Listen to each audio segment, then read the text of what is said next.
panghuling message sa End Times Part 2 sa tinatawag na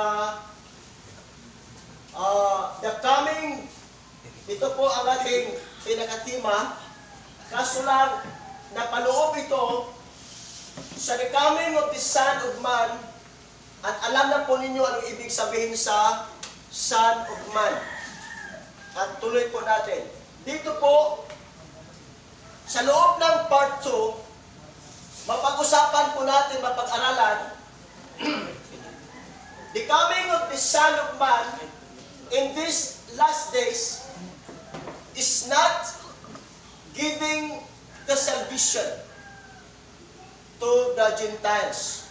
Gusto kong pansinin po mga alagad ng Panginoon, lahat ng members, lahat ng nag-aaral, dito po sa pinakasintro, sa level 2, sa the coming of the Son of Man, ito po ang pinaka-loob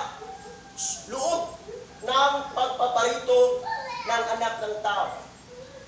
The coming of the Son of Man, the coming, in these last days, is not giving of salvation to the Gentiles. Please lang po, kailangan nating maunawa ang mabuti. Uulitin ko po, ang pagbabalik o ang pagpunta ng Panginoon sa huling mga araw, hindi po siya ay magbibigay ng salvation sa mga Hentil.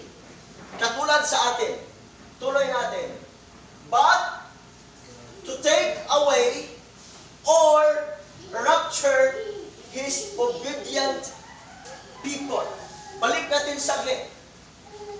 The coming of the Son of Man in these last days is not giving of salvation sa mga Hintil, ngunit para kunin or i-rapture ang mga masunuring mga tao. I hope lahat ng pastors, members ng Rise of Church, ay masunurin tayo. Amen? Amen. Tuloy. Kailangan tayo ay makasakay sa rapture. Ito po ang the coming of the Son of Man. Kailangan tayo ay makasakay or masama sa rapture. Kasi ang the coming of the day of the Lord, hindi na po magbibigay ng salvation. After sa rapture, hindi na po siya magbibigay ng salvation, kundi ibubuhos na po niya ang kanyang parusa. Tuloy. The coming of the Son of Man. Sa verse 13, napakita ang verse ng mensahe. Mga kapatid, pag sinabing mga kapatid is address lamang po sa mga, ano man tawag dito? Pamilya, kamag-anak, kumbaga. Mga kapatid, nais naming malaman ninyo, the purpose of this writing is to give the knowledge or understanding para magkakaroon ng pag-asa, hindi magdadalamhati sa mga namatay na. Kung mayroon tayong mga kamag-anak, magulang o sino pa man na Christian, hindi tayo magdadalamhati. Na upang hindi kayo magdadalamhati tulad ng mga taong walang pag-asa. Yun ang sinabi sa verse 13. Parating sa verse 14, pakita po ng mas matinding pagpapaliwanag bakit hindi dapat tayo magdadalamhati sa mga namatay na Christian. Bakit? Tila mo sa verse 14. Dahil naniniwala tayong si Jesus, wala pong pinag-usapang ibang pangalan. Kung si Buddha, si Allah, o sino pa mang pininiwalaan ng tao, pag hindi si Jesus, wala po silang pag-asa. According sa sinabi, dahil naniniwala tayong si Jesus ay namatay. At muling nabuhay. Kung mayroong isang grupo ng kanilang Diyos ay pininiwalaan, namatay, at hindi hanggang ngayon nabubuhay, hindi siya ang pinag-usapan sa verse. Ipinapakita dito about kay Jesus. Siya ay muling nabuhay. Naniwala din tayong bubuhayin ng Diyos ang lahat ng namatay na sumasampalataya kay Jesus upang isama sa Kanya. The purpose of the coming of the Son of Man, para kunin tayo. Yun po ang purpose. Tuloy. Verse 15. Ito sa verse 15 ang actual na pangyayari. Ito ang aral ng Panginoon na sinasabi namin sa inyo. Ang punto po mga kapatid sa Panginoon, sana man kung may mga ngaral na mga tao, dapat ang ipangaral ay salita ng Panginoon. At ang sinabi po dito, pagpaparito ng Panginoon, tayong mga buhay ay hindi mauuna sa mga namatay na. So, ang system, pagbalik ng Panginoon, ang unang kukunin ng Panginoon ay ang mga patay.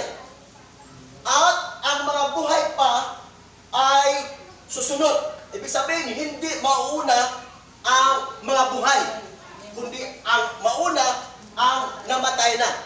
Ngunit, hindi mauna ang namatay na hindi po naglilingkod sa Diyos. Tama po ba? Amen. Tuloy natin. Pakinggan mo ang verse 16. Verse 16, sa araw na yaon, the day. Ang problema po, hindi po natin alam kailan po ang the day. Sa araw na yaon, mayroong kasabay na malakas na utos ng tinig ng arkanghel. Puntos po ito. At ang tunog ng trumpita ng Diyos. Ano mayari? Bababa ang Panginoon mula sa langit. Bubuhayin mo na ang mga namatay na nanalig kay Kristo. Bababa ang Panginoon. This what would happen, mga kapatid. Bababa ang Panginoon, hindi sa bababa na wala pong tunog ng trumpita. Wala. Kaya kung mayroong nangaral na bumaba ng Panginoon, bumalik ng Panginoon, ngunit walang nakakaalam, walang malamang buses o ano nangyari, hindi po totoo. Kasi sinabi sa verse ay tunog ng trumpita. Tuloy. Bababa ang Panginoon, bubuhayin ng Diyos muna ang namatay na naalalig kay Kristo. Mabubuhay ang mga patay na may panalig kay Kristo. Hindi po lahat ng namatay ay mayroon pong panalig kay Kristo. May mga taong namatay na nananalig kay Allah, nananalig kay Jehovah, nananalig kay Buddha. Hindi po sila ang mabubuhay, sabi ng talata. Ang nanalig lang po kay Kristo ang mabubuhay. At ang mangyari, susunod po verse 17, pagkatapos tayo mabuhay pa, ay titipunin niya sa ulap at isasama sa mga binuhay upang salubungin sa papawalin ang Panginoon. Sa gayoy, makapiling na tayo magpakailanman. The purpose, ito po ang mangyari. Bababa ang Panginoon, una mabuhay ang mapatay, at ito po ang mga nabubuhay pa. Ito na mangyari. Papababa ang Panginoon, mabuhay ang mga patay, mauna sila, at ang sunod, mabuhay pa. Ay rapture. Ibig sabihin, pakinggan mo mabuti, ginamit ni Jesus ang panahon ni Noah. Si Noah gumawa ng arka bilang kanilang tagapagligtas or magiging, ang tawag dito, maging sasakyan, pangkaligtasan. Ang hindi makasakay sa arka, sa kanilang panahon, namatay. Kaya sa ating panahon, sabi niya, ganun din ang pagpaparito ng anak ng tao. So, if this is Jesus, is our salvation, or siya ang ating sasakyang pagkaligtasan, pagbaba ng Panginoon, ito ang unang mangyari. Sana po, kung mamatay man tayo, sigurado. Amen. Kung hindi man tayo mamatay pa at mababalikan sa Panginoon, buhay pa, ganoon din sana. Amen? Kaya sikapin natin mabuti. Kahit anong mangyari, sikapin natin. Ang pagbabalik ng Panginoong Hesukristo ay hindi upang magbibigay. Pakinggan po mga pastors, members, kahit sinong tao nakarinig sa mensahe ito, pakinggan mabuti. Ang pagpaparito ni Jesus, hindi po upang bigyan ng ito po. Number one, hindi magbibigay si Jesus sa kanyang pagparito po, papunta dito. Hindi magbibigay ng kaligtasan sa mga tao. Remember, hindi po magbibigay ang Panginoon ng kaligtasan sa mga tao. Amen. Sunod, hindi siya magbibigay kapatawaran sa mga taong may kasalanan.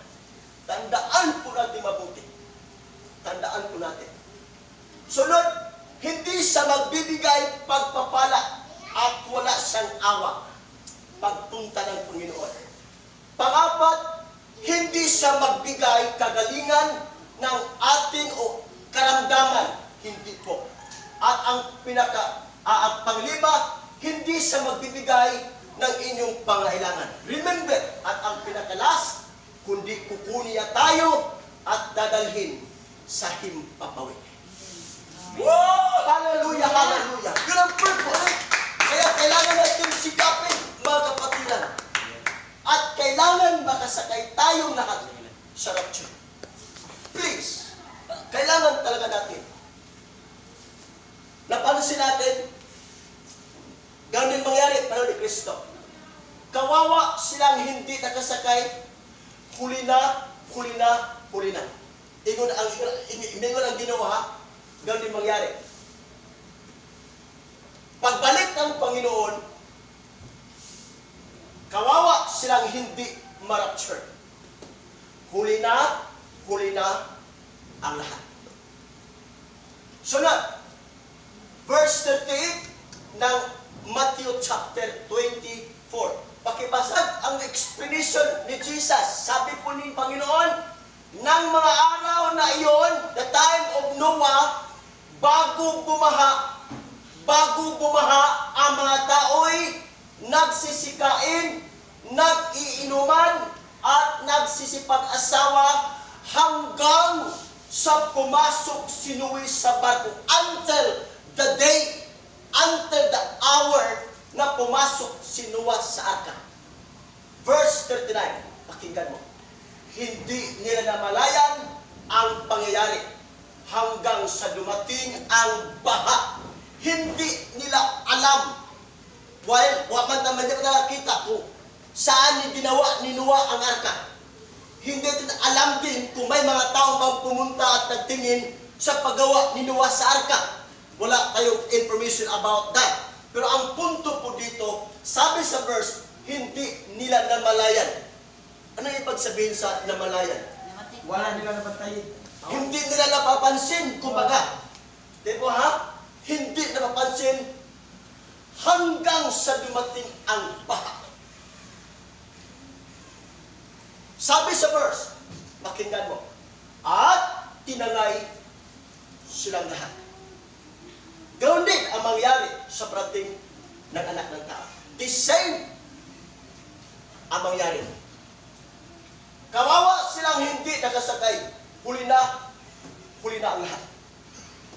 Nasaan na ang awa at habag ng Diyos?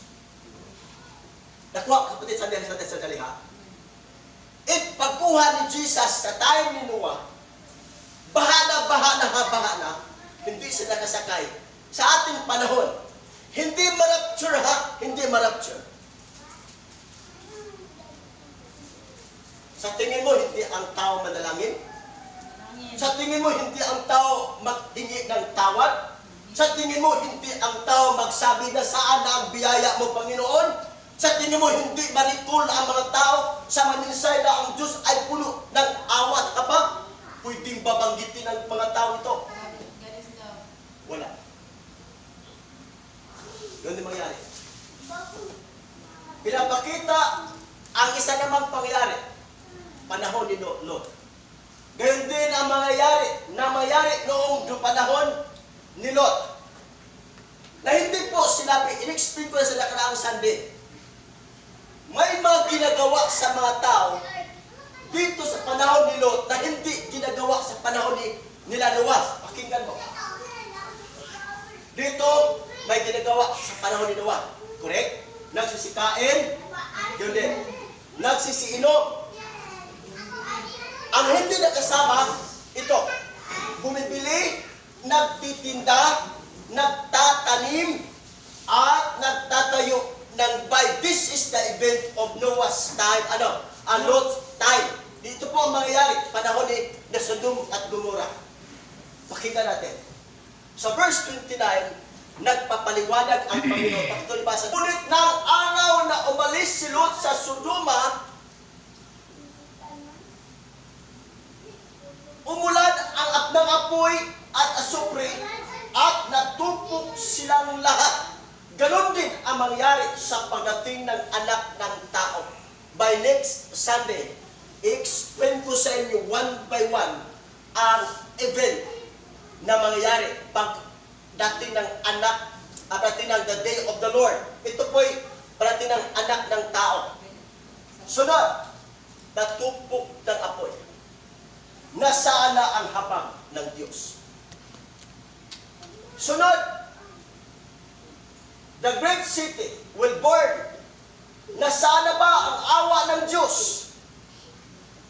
Natapos na ang panahon ng biyaya na ibinigay ng Diyos sa tao. Pagdating ni Jesus Christ, mga kapatid, huwag na mag-expect na mayroon pang ibibigay ni God na habag. Wala na po. Na. Baka mga members, mga pastor, mga Christian, magsabi, sagdi lang, kung hindi ako madala sa rapture, may pag-asa pa rin tayo, basta maniwala sa Diyos. Mali po yun. Wala na po panahon sa biyaya. Panahon na po ay papangusa ng Diyos, ibubuhos ng pangusa ng Diyos. Kaya tuloy natin. Lang pastors, members, Christian workers, makinig tayong mabuti. Ang kalagayan sa buong mundo, including sa atin, at ang lahat ng taong nabubuhay na matuwid, I hope we belong to this period of the righteous life condition. At ang mga taong makasalanan, I hope walang members na pasaway, nasa atin pa ngayon ang grace of God. Matuwid man tayo o makasalanan, nasa grace tayo ng Panginoon. Either matuwid tayo o makasalanan, nasa grace of God pa tayo. Palagpakan natin si Jesus. Nasa grace pa tayo of God. Pakinggan saglit na. Balik natin kasi napaka-importante ito. Ang grace of God, mga kapatiran, ay nagdadala ng maraming pribilehiyo, maraming privileges, maraming benefits. At tatagal lamang ang pribilehiyo hanggat hindi pa magbabalik si Jesus Christ more than 2,000 years ago after Christ resurrected. Wala pa. Hindi pa natapos. That is the time of grace. Napakahaba. At wala pang nabubuhay na tao na umabot ng 1,000 o 2,000, hindi pa. Ganun kahaba ang pag-ibig at awa ng Diyos. At ano ang mga pribilehiyo sa grace of God? Na we are, kung sa subject pa ito, nasa dispensation ng grace under dito sa ministry ni Jesus. At ano ang mga pribilehiyo sa grace of God? Mga privilege po. Pakinggan natin. Una, nagbibigay ng kaligtasan. Woo! Hallelujah! Nagbibigay ng kaligtasan sa mga taong seryosong may panampalataya ni Kristo. Kaya kung mayroon ba mga grupong inyo na nalaman na hindi nakafocus kay Kristo, dapat walihan. Under sa grace of God, bibigyan ka. Sunod, na sinabi ng Panginoon, kaligtasan kay Kristo. Pangalawa, nagbibigay ng kapatawaran sa taong naghingi ng tawad at magbagong buhay. Nakita ninyo, binibigyan ni God ang tao ng kapatawaran, ang purpose para magbagong buhay. Maraming tao naghingi ng tawad hanggang sa labi na lang po. Walang pagsisikap na mabago ang buhay. Handa si God baguhin ang puso natin sa pamamagitan ng ating pag-cooperate sa kanyang gusto. Yun po ang pangalawang privilege ihatag ng Panginoon, ibigay ng Panginoon under sa biyaya, under sa grace period, nanawagan sa lahat ng backsliders na magbalik loob sa Diyos. Ako na backslide, ako isang taon. Hindi ko narinig, ako tinawag nila magbalik loob. Ako lang po sa nagbalik loob, nakonsensya po ako. May mga pastor, mga members, pabalik-balik, balik-balikan, puntahan, balik-balik, para magbalik loob. Ayaw pa rin nila. Darating ang araw. Masayang lahat. Kaya I challenge everyone. Kung may mga kamag-anak o kaibigan na backslide, puntahan ninyo. Kasi may pag-asa pa. Sunod, hindi pa natapos ang panahon ng grace of God. Dahil hindi pa rin natapos ang trabaho ng Diyos upang iligtas ang mga taong magkasalanan. Ibig sabihin pala, mga kapatid, pakinggan mabuti ha, hanggat hindi matapos ang Matthew 24:14, nakuha mong verse 14, na kung maabot na sa buong mundo ang pag-ibanghelyo, that is how that grace, ang extension sa grace of God, mananawagan ang Panginoon na kailangan magbalik loob. Kasi hindi pa natapos ang trabaho ng Diyos. Hindi pa natapos ang trabaho ng Diyos sa pagligtas. Kaya para mayroong biyaya. Tuloy. Ahon sa pag-ibanghelyo ng mabuting balita. Di ba sa Matthew 24 verse 14 na kung may pangaral na ang mabuting balita sa buong daigdig, yun ang katapusan ng mundo, sabi ng Biblia. Ang trabaho sa pag-ibanghelyo ng mabuting balita ay isang malaki at malawakang trabaho. Malaki at malawakang trabaho. Hindi to atin ha, sa Diyos to nga trabaho. Hindi sa atin. Trabaho to ng Panginoon. Dahil sa napakabigat na trabaho, nangailangan ang Diyos na ang lahat ng servants niya ay kikilos upang mapadali ang pagtapos. The time period na ibinigay ng Panginoon hanggang matapos ang pag-ibanghelyo. Kaya mga kauturan, mga kapatiran, members ng Rise of Church specifically, if you are servant of God, dapat tulungan natin. Pakinggan ito ang sinabi ng Biblia. Kaya, malinaw ang sinabi ni Jesus, ni Jesu Cristo sa Marcos 13, 34 hanggang 36, ito po ang laman, pabalik-balik, paulit-ulit po, pakibasa. For, napakalinaw. Ginamit ni, kumuha si Jesus na isang actual na pangyayari ng isang master. Ang katulad nito'y isang taong maglalakbay sa malayo. Pakinggan mo ni sunod. Iniwan niya ang kanyang tahanan sa pamamahala ng kanyang mga utusan, servants. Sunod, binigyan niya ang bawat isa. Pakinggan mo mga kapatid. If we are belong to the family of God,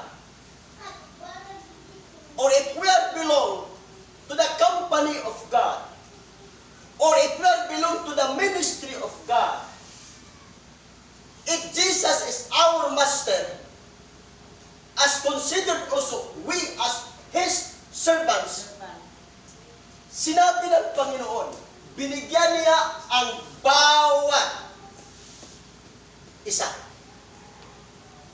Kaya kung mga pastor, kung may magsabing Christian workers na wala akong karapatan maghayo kasi may trabaho ako dito, hindi po pwede.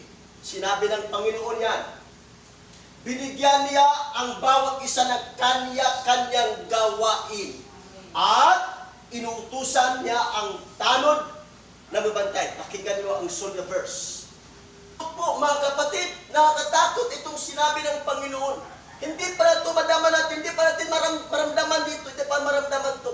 Pag dumating ang panahon, pakinggan niyo, hindi naman ang magbantay kayong lagi. The instruction very clear. Napakalinaw. Magbantay kayong lagi. Dahil hindi ninyo alam kung kailan darating ang Panginoon ng sambahayan.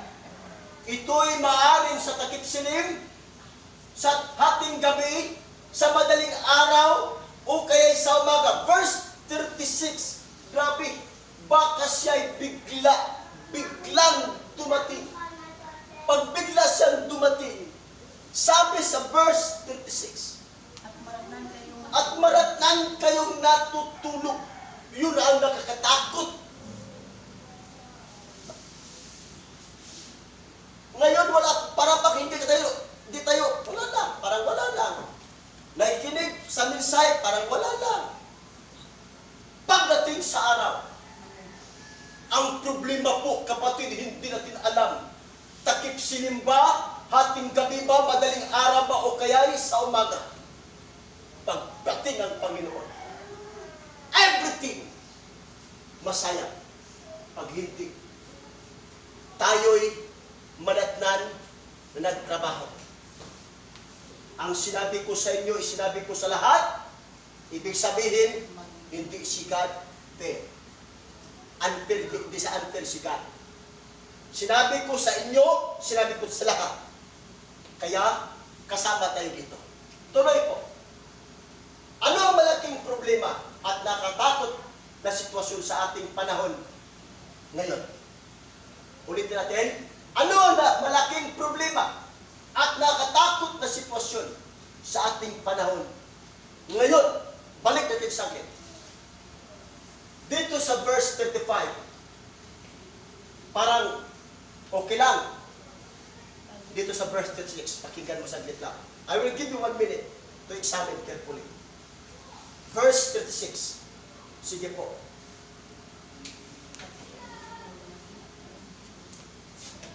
Verse 36. Ano ang unang pumasok sa inyo? Habang binasa ang verse 36. Ano ang unang pumasok sa inyong isipan? Biglang dumating. Alam. Kailan. Kalit. Wala nila dama. Hanggang dyan lang inyong observation. Walang ginawa. Walang gawain. Correct, wala silang ginawa. Dahil wala silang ginawa, siyempre tutulog. Mga kapatid, hindi po ibig sabihin na tutulog sila physically.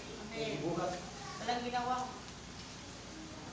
Ano na malaking problema at nakakatakot na sitwasyon sa ating panahon ngayon? Nakakatakot, malaking problema. Ito po, number 1. Hindi natin alam kung kailan matapos ang pag-ebanghelyo ng mabuting balita sa buong mundo. Unang problema to.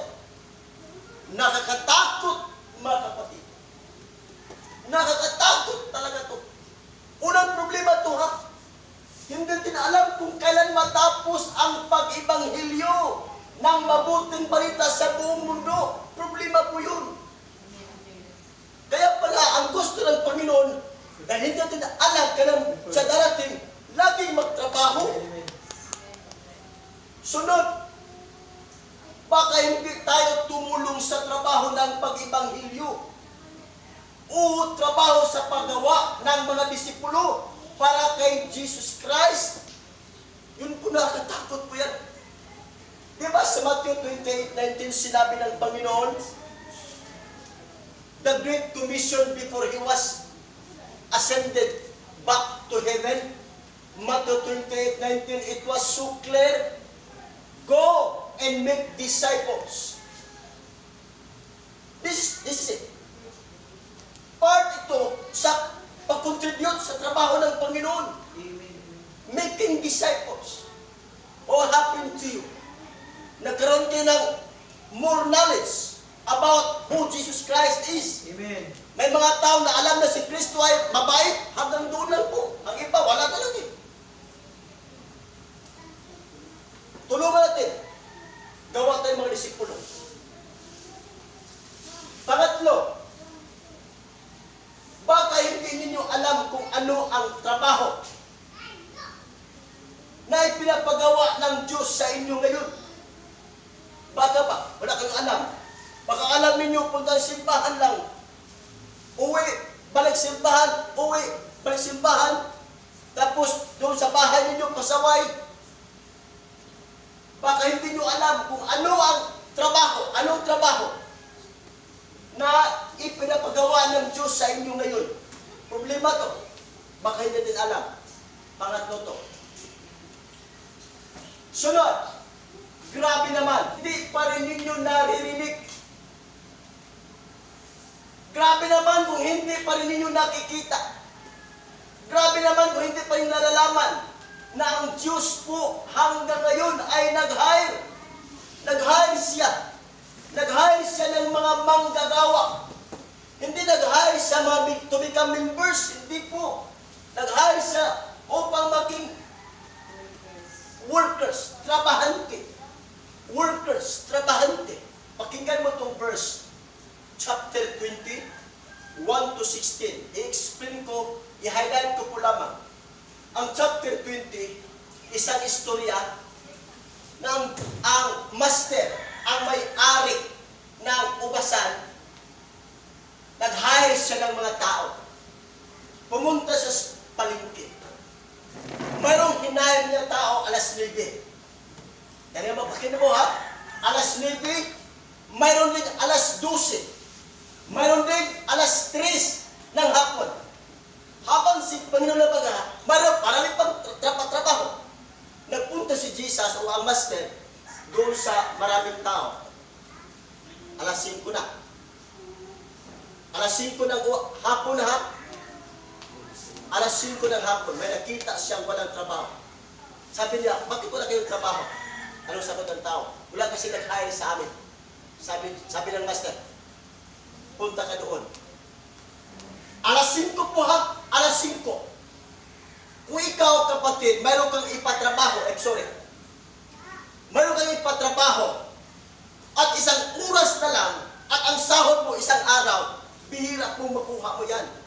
Bihira kang i-hire. Pero nasa isip ng may-ari, kailangan ko, habang may oras pa, habang mayroon pang kunting liwanag, kailangan ko ang mga manggagawa. Pakinggan mo ang concern ng may-ari ng ubasan. Gusto ng may-ari ng ubasan na matapos. Kung hindi ba matapos, at least kung may kunti pa lamang liwanag, kailangan. Doon din mangyari na, sabi ng ang istorya ito.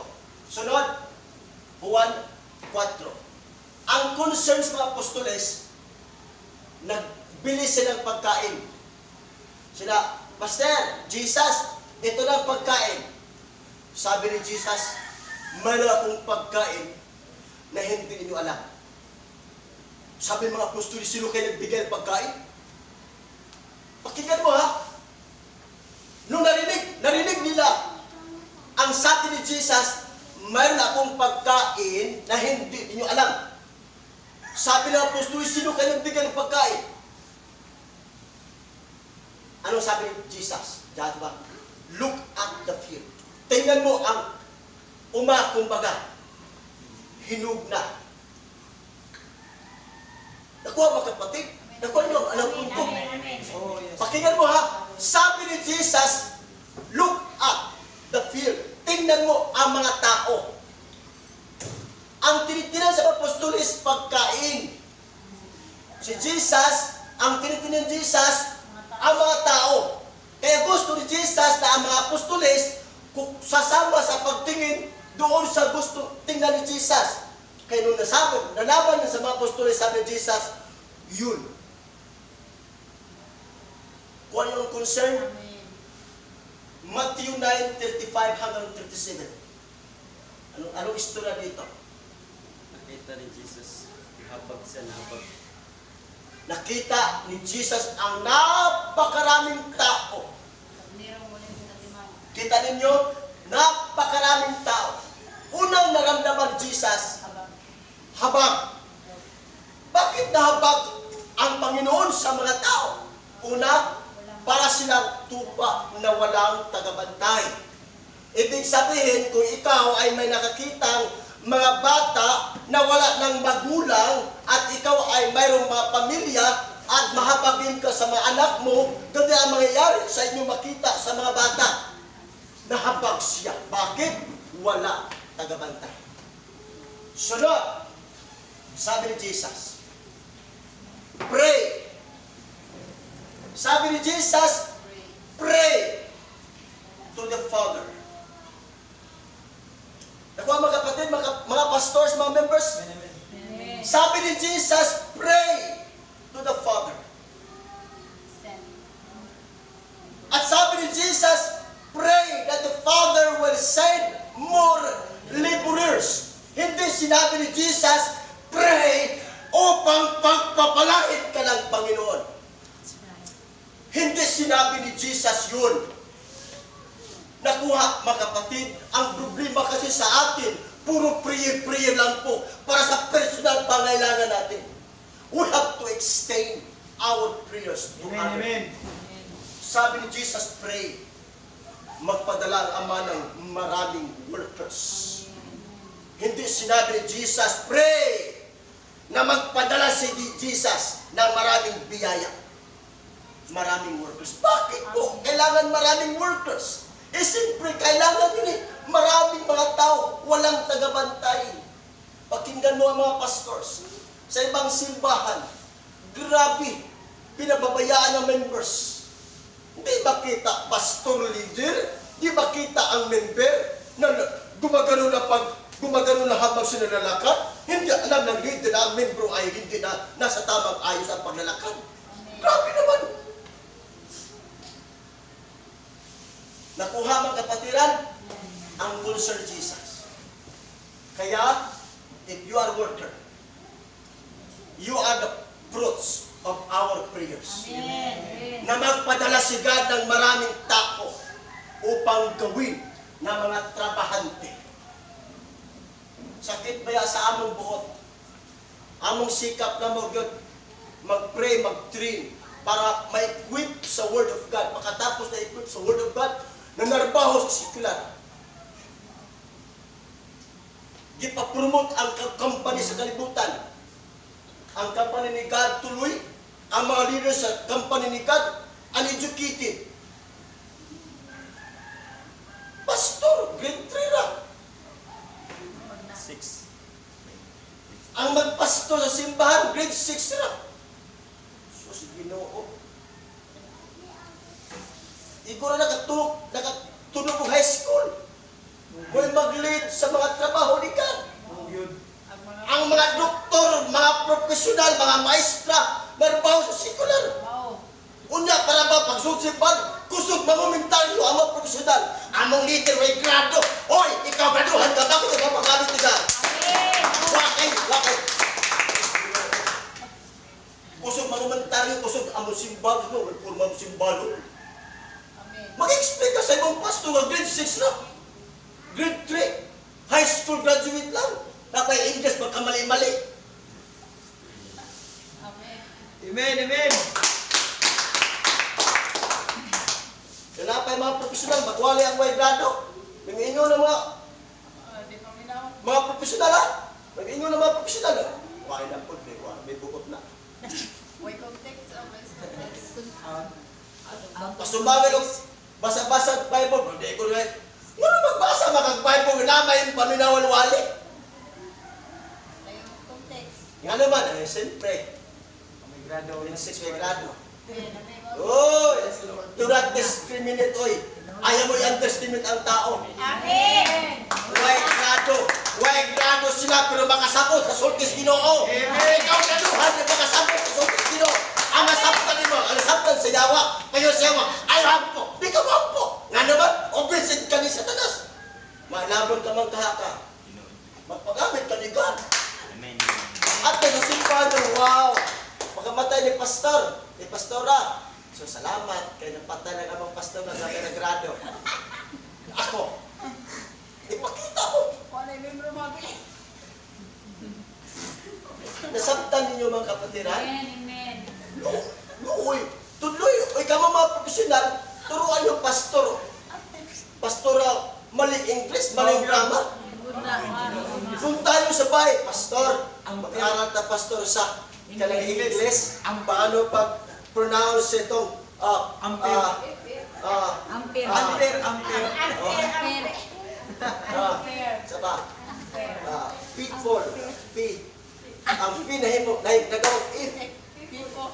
Yang ampere. Ampere. Oh, Agpis. Face. oh, imbes lalaki nagawang babae, imbes he na she. Luyas, pastor. Ilang. Naapay pastor nga, di ka mo mudawat ang komentaryo. Masukopon. Masukupon, ayaw pag comments na ako. Labaw pa ka. Usaga-saga. Tingnan sa labog. Naunawaan mga kapatiran. Amen. Hindi ito pangmayabang dito sa loob ng simbahan ni God. Yes. Obedience. Pakumbaba tayo. Aminin na ako ang mamali natin. Amen. Para kung sungay dati, marami kang sungay. Ngayon, isa na lang. Bukas, kalahating sungay na lang. Yun ang maklarong demonyo. Di na lang. Dalangan sa masusa. Naunawaan? Amen. Sunod. Yan, nag-hire. Mga gawa. Nawala kasing sweldo. Magpastor? Magpastor ka? Uy, Pastora. sayang. Bright ka. Tinan mo, sayang. Cum laude ka. Sayang. Ay, pastor pala. I-discriminate. Oo nga, pastor. Pobre. Hindi ka mapunta langit kung walang pastor. Amen. Tama. Sino mag-alaga sa iyo? Palakpakan din mga pastor.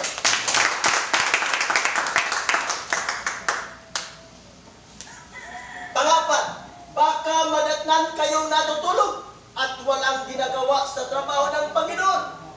Sabi na pong talata, baka siya'y biglang dumating.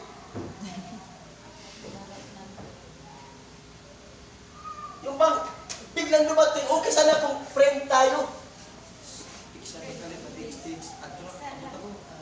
Lord, text ko na sa iyo, Lord, ha?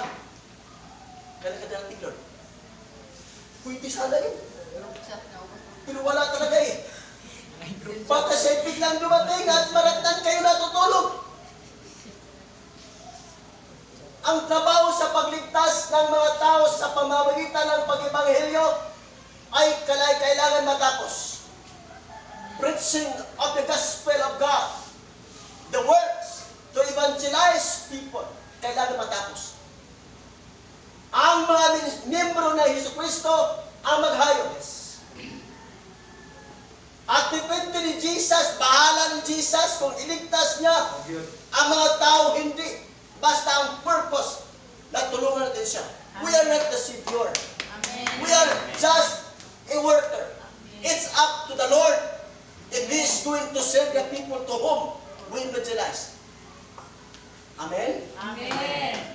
Kaya, pakinggan po. Ano mangyari? Panahon ni Lot, ang mga tao nagsisikain, nagsiinom, bumibili, nagtitinda, nagtatanim, at nagtatayo ng bahay. Yun po ang mga normal na ginagawa ng tao. Verse, nang araw umalis si Lot sa Sodoma, umulan ng apoy at asupre at natutupok silang lahat. The same as the day of the Son of Man. Yun po. Sunod, pakibasa. Ano ba ang pinakamalaking problema? Bakit hindi lahat ng membro ng simbahan ay dapat nagtrabaho sa paghahayos sa mga tao? Alright. Ano pa ang pinakamalaking ng simbahan ay tapat, nagtrabaho sa paghahayo sa mga tao. Ano po ang malaking problema? Ito po. Ano ba ang mabigat na rason ng mga tao? Number one, hindi kayo marunong magsabi sa mga tao tungkol kay Yesu Cristo. Meron kang experience dito? Hindi kayo marunong magsabi. Hindi marunong. Marunong mag-chismis. Napaka-simple. Sabihin mo na sa mga tao. Correct. Napaka-simple.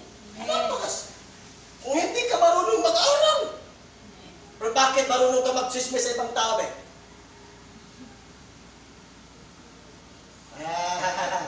Kaya problema Walang problema mag-chismis sa ibang tao. Punta sa kapitbahay, mag-usap-usap. Bakit nagawa mo? Hindi problema Bakit hindi mo nasabi ang pagsabi ang word ni God doon sa mga tao?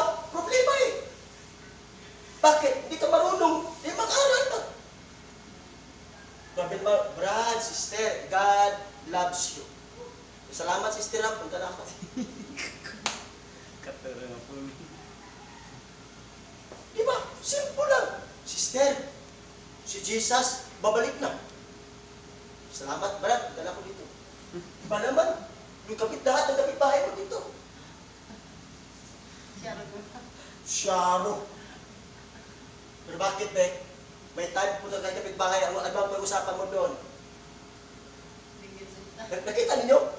Di ba may time pumunta tayo sa kapitbahay? O may tao tayong kinausap? Bakit nagawa mo yun? Kasi po, hindi problema. Ang problema, bakit hindi tayo makapaghayo? Unang rason yan. Sunod, mahiya na magdala sa salita ni Kristo. Dalang Bible. Ano ba yan? Sorry. So, ikaw na. Mahiya. Ano yan? Sa libro? Saan ba ito? Sa mga libro ako. Mahiya magsabi Bible. Nakuha mga kapatid. Amen. Mahiya na magdala sa salita ni Kristo sa mga tao. O hindi ito. Grabe na ang pagtuturo dito sa simbahan ng RCGC. Grabe na talaga. Nag-seminar, may klase, may training, may Sunday school. Grabe, hindi ka matuto sa salita ng Panginoon. Siyempre, paano ka matuto? Paano Sunday school, wala ka na, hindi ka umatin. May dalang Biblia. Pero saan ang Biblia nilagay? Doon sa kwarto. Saan, ano ang naging dinadala? Cellphone. I-compare ang cellphone, pakinggan natin yung cellphone. Ilagay yung cellphone dalawa. Sa lamisa, cellphone Bible. Put into a reality, what happened?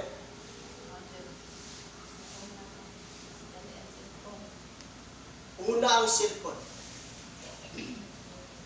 Importante kasi may kontak. Uy, walang kontak kasi langit. May nag-ampo pa, nag-fasting na nagpapasya ng fasting yun.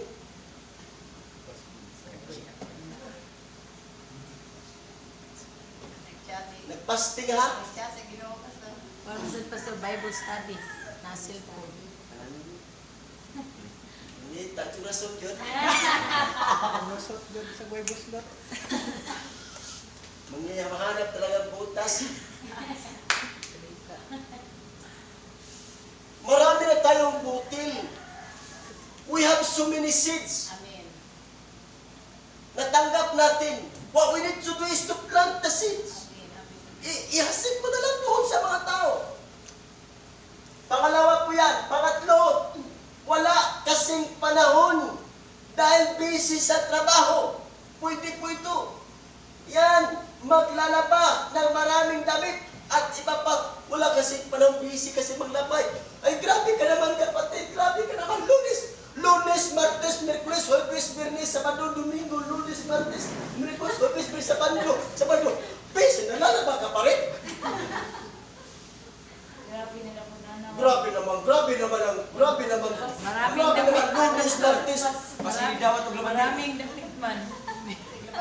Sino ba? Subas-subas na lang. Ibig sabihin, hindi ka na, wala kang panahon magkain, matulog. Ay, problema kasi. Pare kayo kay. Nakuha niyo ang punto? Bakit may panahon sa pag-cellphone? Maog yun. May panahon na punta sa palengke. Bakit may panahon manood ng telebisyon? Bakit, Lingaw. May panahon. Ang tao. Mga kapatid, may panahon sa paglaba. May panahon sa panood ng telebisyon. May panahon sa pag-cellphone. Wala lang panahon sa pag-aaral. Salita ng Panginoon, wala lang panahon sa paghahayo. Yun ang problema. Kaya para walang problema, lagyan ng panahon. Bigyan ng panahon.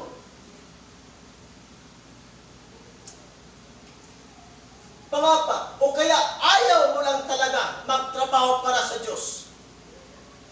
This is a conclusion. Ayaw mo lang talaga.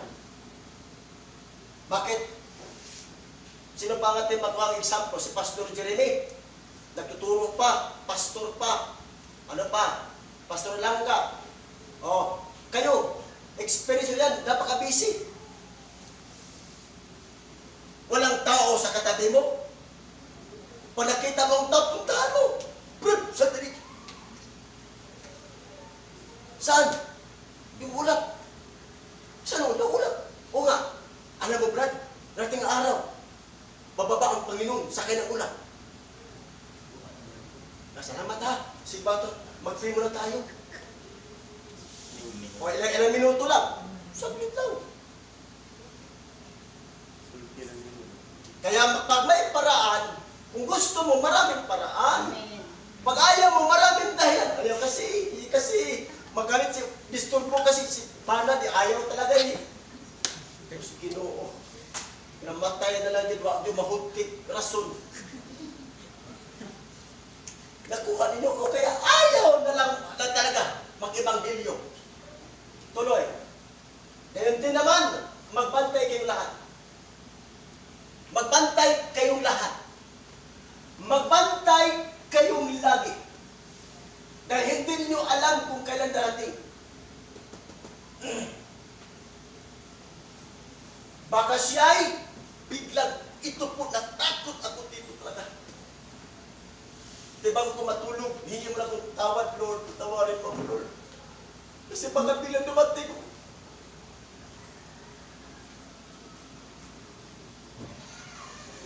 Di ba rin kayo nanginginig sa takot? Pag biglang dumating ang Panginoon? Gusto ng Panginoong Hesukristo, maligtas tayong lahat sa darating na parusa ng Diyos. At ang iligtas ng Diyos ay ang tapat niyang mga alipin or servants. Tapat lang po talaga. Malina na sinabi doon sa nakalipas pang ating pag-aaral.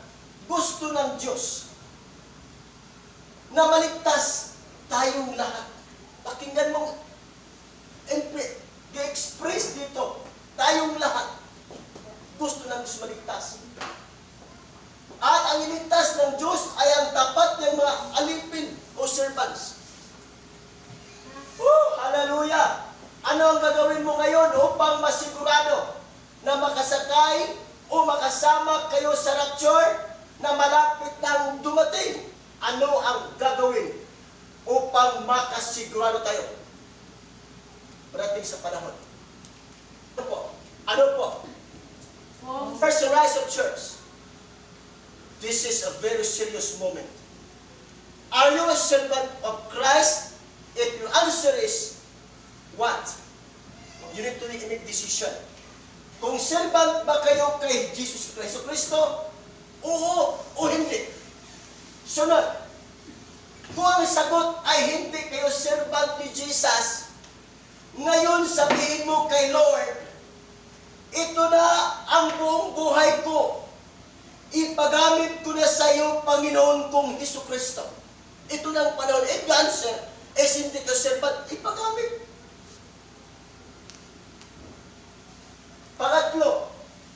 sagot mo sa iyong tanong, kayo ay servant o alipin na ni Jesucristo? Servant kayo. Ito po, bakit hindi kayo busy sa trabaho? Look, members, pastor. Kaya, mga members, kapag inyong pastor walang trabaho, palisin ninyo. Sabihin mo sa akin, pag may pastor na walang ginagawa, sabihin mo sa akin, alisin natin yan.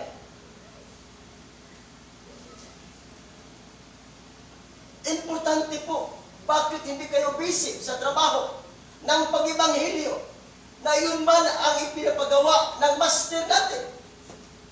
Pangit naman talaga, grabe ang iba, grabe, wala nang tulog iba para maghayo lang. Wala nang panahon sa pamilya para maghayo lang. Samantalang iba, grabe ka busy sa pamilya. O hindi busy sa pag-ibanghilyo. Hindi po pwede po yun. Yun ang trabaho ng Panginoon.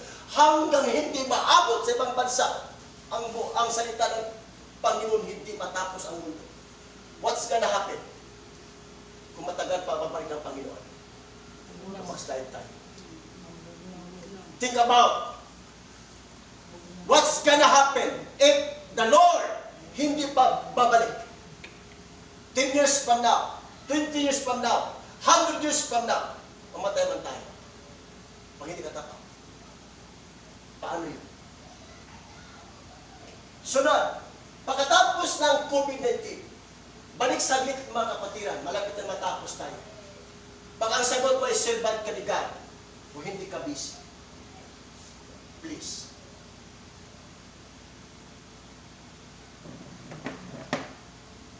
Pakibasa. COVID-19! Lord, Pagkatapos ng COVID-19, ano ba ang ating gagawin mga pastors, Christian workers, members? Ipangako natin kay God. Ano ba mga pangako mo kay God sa nakalipas na mga taon, mga buwan, mga araw na hindi nagampanan, hindi natupad? Baguhin natin. Ipangako natin kay God, may panahon man o wala. May panahon man o wala, magtrabaho para sa pag-ibanghilyo sa mga tao hanggang sa ating kamatayan. Maging tapat na tayo sa utos ng Panginoon. Sinabi kaya ganyan ng Panginoon. Sa prophetic message, sinabi ng Panginoon sa ating pagsamba, maging tapat na sa utos ng Panginoon. Grabe na kapatid. Baka siya ay biglang dumating at maratnan kayong natutulog, nakakatakot ito. Please. Baka ba bigla kayong magkakaroon ng karamdaman? Hindi pa nga siguro babalik ang Panginoon. Dadapuan tayo ng sakit ng ikakamatay na hindi tayo nakasunod sa kalooban ng Panginoon. Super takot. Baka siya biglang dumating. Kada ba niyo bang biglang dumating? At maratnan kayong natutulog. Oh, hallelujah! O kaya bigla, baka siya'y biglang dumating at makita tayo ng Ebanghelyo. Makita tayo ni God. Ano man ang ginagawa mo, makikita tayo ng Panginoon. At baka siya'y biglang dumating, managnan kang naghahayo sa kanyang salita. Mapalad tayo. Hindi na dapat tayo magsisisi sa ating kasalanan. Kung baga ang ating gagawin, bakit nagsisisi tayo? Please lang. Kailangan ito. Sinabi ni God sa akin, before the establishment of Rise of Church, laging sinabi ni God sa akin, bilang in charge ng Panginoon sa RCGC, you need to expand my kingdom. My son, my servant, you need to expand my kingdom. Paano ma-extend ang kingdom kung walang magpunta sa ibang lugar upang maghayo, mag-start ng gawain? Hindi ma-expand ang kingdom nila. Kaya maraming salamat. Hayaan po natin, bahala kung may mga profesional mag-underestimate sa inyo. Sundin mo lang ang kalooban ng Panginoon sapagkat may panahon, may takdang panahon, pagbabalik ang Panginoon. Hindi masasama ang mga profesional na hindi sumusunod sa kalooban ng Panginoon. Hindi lang po profesional, kahit sino ang hindi sumusunod sa kalooban ng Panginoon, hindi madadala. Kaya sabi ng Panginoon, pag bigla siyang dumating, sana manatnan tayo may ginagawa. Amen. Tayo lahat po ay tumayo. Habang i-close po natin ang Ebanghelyo. Hallelujah. Ang kanang kamay ilagay po sa iyong dibdib. Mga pastors, Christian workers, Pastor Blessings, Pastor Maricar, Pastor Jonathan sa Tondo, Pastor Lisa sa Maligaya sa Montalban, Pastor Marianita Bistudio, Pastor Leo, Pastor Mark, Pastor Lodi, Pastor Nani, Pastor Jisa, Pastor Julian, Pastor Leji, Pastor John, Pastor Pedro, Pastor Mario, Pastor John Aljon, Pastor Fatima, Pastor Velma Diaz, Pastor Edeline, Pastor Shem, Pastor Hieronima, Pastor Jeremy, Pastor Janice, Pastor Marlon, Pastor Langga, Pastor Rigel, Pastor Rizal, Pastor Bini, Pastor Elisir Diaz, Pastor Oliver, Pastor Daniel, Pastor Francisco Espinosa, Pastor Elbe, Pastor Generosa Doron, Pastor Jesus Sagranada, Pastor Haji Tabilit.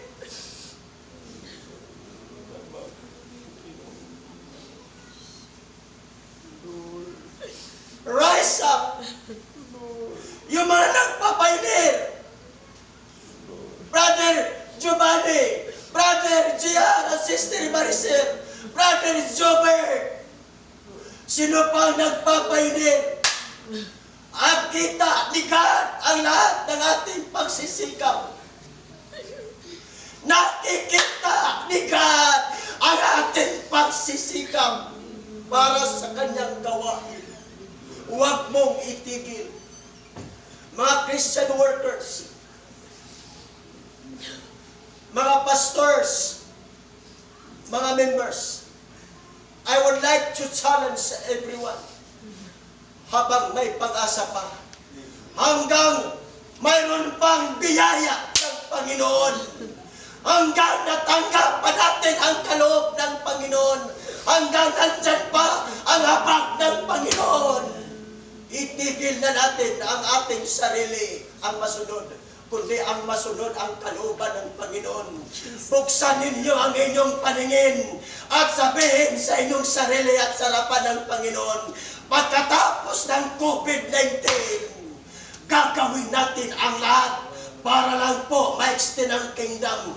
Dahil hindi natin alam kung kailan matapos ang pag-ebanghelyo. Sinabi ni Jesus Christ sa Matthew 24:14, hanggang may pangaral sa buong sanlibutan ang mabuting balita. Yun po ang katapusan ng mundo.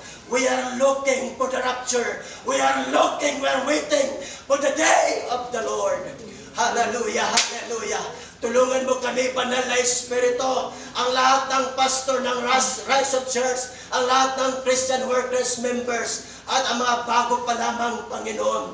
Tulungan mo kaming lahat na magkakaisa para po mapalago ang inyong kingdom. Hindi na po kami magbisi sa paggamit ng cellphone sa anumang paraan, kundi po magamit namin ang cellphone sa pagkabisi para ma-expand at mababahagi ang iyong salita.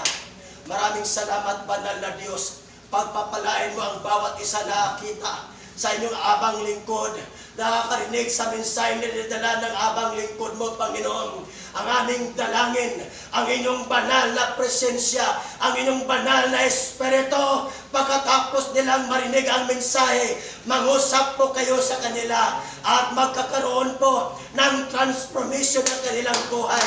At wala nang ibang susundin, kundi ang iyong kalooban na Panginoon hanggang sa aming kamatayan. Maraming salamat sa iyong great provision. Yes, Lord. We close this service, Lord.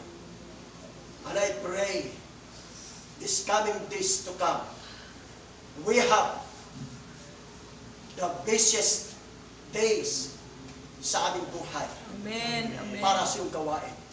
Protect your children and bless each one. In Jesus' mighty name. Everybody say Amen!